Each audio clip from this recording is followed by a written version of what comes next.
They're eating the dogs, the people that came in. They're eating the cats. They're eating the pets of the people that live there. And this is what's happening in our country.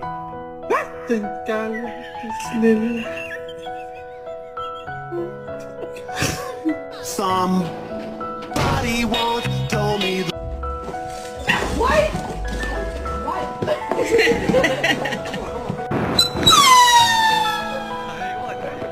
New trend. Kiss your pet on the head and see their reaction.